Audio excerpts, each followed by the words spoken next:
Ne perdez jamais l'opportunité de faire le bien. Ce programme a été enregistré à l'origine par Ricardo Mello de l'Institut Namasté le 8 janvier 2017. Les audios sont préparés par des volontaires de la Pilule de l'Évangile. Notre équipe de collaborateurs a toujours besoin d'aide. Soyez vous aussi volontaires dans notre cause.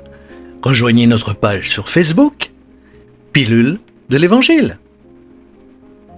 Bonjour mes chers amis, bonjour, bonne journée. Que Dieu vous bénisse. Je vous souhaite lumière et paix en ce merveilleux dimanche. Que Dieu continue de bénir votre cœur, votre esprit et votre vie.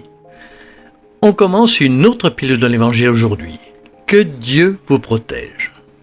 Comme toujours, nos remerciements à tous pour votre générosité, non seulement pour la diffusion de la pilule, mais pour tout le beau travail que vous avez fait pour vous sauver. Vous-même, principalement, en vous tournant vers le travail de charité, pour le chemin de Dieu, quelle que soit la religion, en cessant de se plaindre et en allant au-delà de ses propres plaintes, en devenant l'instrument de Dieu. Parce que cela aide l'humanité à s'améliorer, c'est sûr, et nous nous entraidons. L'un aide l'autre et l'autre aide l'un, comme les enfants disent. Aujourd'hui, je voulais partager avec vous une situation qui m'est arrivée il y a quelques années, pour illustrer un enseignement profond que les esprits amis supérieurs nous demandent toujours, qui est ceci. Ne renoncez jamais à faire le bien, ne manquez jamais une occasion de faire le bien. Il y a plusieurs années, j'ai eu un problème très grave, au moins pour moi, c'était très grave. J'étais très triste, découragé, sans énergie et ne sachant pas quoi faire. J'ai dû prendre ma voiture pour la révision technique et je l'ai laissée là. J'ai fait quelque chose que je n'avais jamais fait auparavant. Je suis revenu en marchant, au lieu de prendre un bus, un taxi ou tout autre moyen de transport pour mon travail.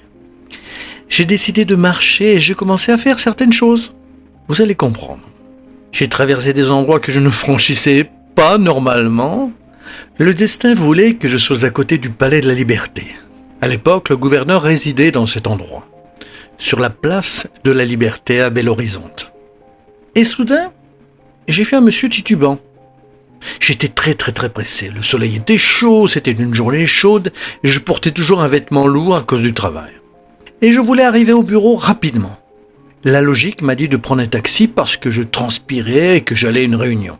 Je me précipite devant ce monsieur et je voulais partir. Je ne mentirais pas car j'étais pressé. Et en même temps, quelque chose en moi me disait « Reviens ». Je regardé ce monsieur et j'ai pensé « Mon Dieu, allez, tout ira bien. Faites attention. Je suis revenu. » Et j'étais inquiet pour le travail, mais je suis revenu.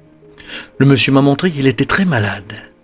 Il était venu de la campagne pour se faire soigner, mais il n'a pas retrouvé la voiture qu'il avait emmenée.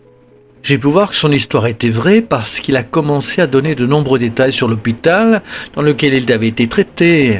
Et par hasard, c'est un hôpital que je connais bien. Je connais les gens, le directeur. Il a même nommé le médecin qui avait été mon élève, il y a de nombreuses années dans un cours que j'avais donné. J'ai été impressionné, je pensais, bon, cet homme ne ment vraiment pas. Quoi qu'il en soit, à ce moment-là, j'ai fait ce que je pensais que je devais faire pour l'aider. Et je suis parti parce que je devais partir. Il venait avec moi parce qu'il voulait retourner chez lui. Il allait à la gare routière pour prendre son bus. Et nous avons marché ensemble. Et puis, subitement, l'improviste, car évidemment je n'avais pas commenté ma vie avec lui, il m'a regardé en pleurant et en me remerciant. Vous n'imaginez pas l'instrument de Dieu que vous êtes. J'étais pressé de travailler. Regardez les opportunités que nous manquons. Je n'oublie pas cette histoire. Soudainement, il m'arrête au milieu de la place de Liberté. J'avais déjà traversé la place près du restaurant Chaudot. Il prend mon bras et commence à parler. Écoutez, je sais que vous avez traversé une situation particulière. Me rappelant ici, mon Dieu, je frissonne. Je sais que vous traversez une situation. Mais calmez-vous. Dieu prépare le mieux pour vous. Les choses vont s'arranger. Et puis il a dit quelque chose qui allait arriver. J'étais sans voix. La vérité est la suivante. Je n'avais rien à dire, j'étais complètement décontenancé. Je veux dire, quelques instants avant, un monsieur qui pourrait être mon grand-père, qui était très malade, abattu, triste, et qui m'accompagnait même si j'étais pressé, il a complètement changé mon humeur. Complètement. À ce moment-là, je me suis arrêté, j'ai réalisé, je me suis dit, mon Dieu, qu'est-ce que j'ai fait?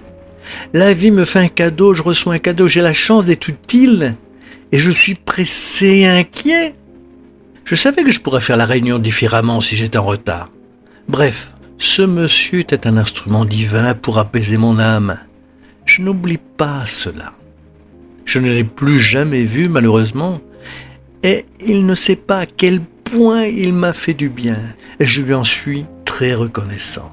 Si j'avais perdu cette chance, si j'avais gaspillé cette opportunité de m'arrêter, de faire attention, à lui parler, tout ce processus n'aurait sûrement pas eu lieu. Ce jour a donc été très spécial pour moi, car il est retourné chez lui, heureux et reconnaissant, et moi, je suis aussi retourné à mes activités beaucoup mieux que je ne l'étais auparavant. J'ai compris cela clairement dans mon esprit.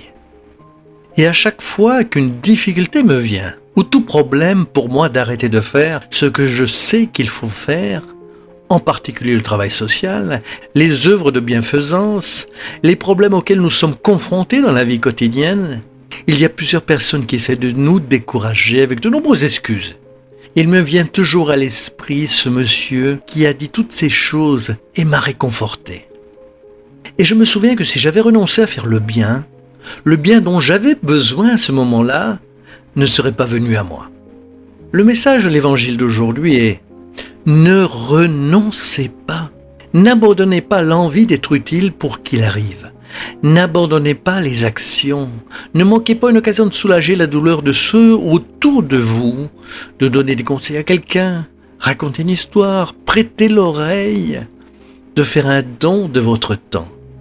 Ne manquez pas l'occasion, lorsque cela est possible, de faire un don. Oui, c'est important car parfois la personne a besoin d'argent pour résoudre son problème. Ne manquez pas l'occasion de faire un don avec amour, parce que cet amour nous relie au plus grand monde. Et nous ne savons pas ce qui nous attend parce que nous sommes prédisposés à faire le bien qu'il faut.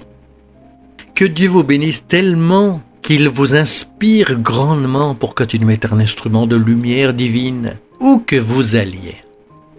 Que votre cœur puisse dormir paisiblement, peu importe vos problèmes, sachant que vous faites la bonne chose pour avoir sûrement un esprit paisible.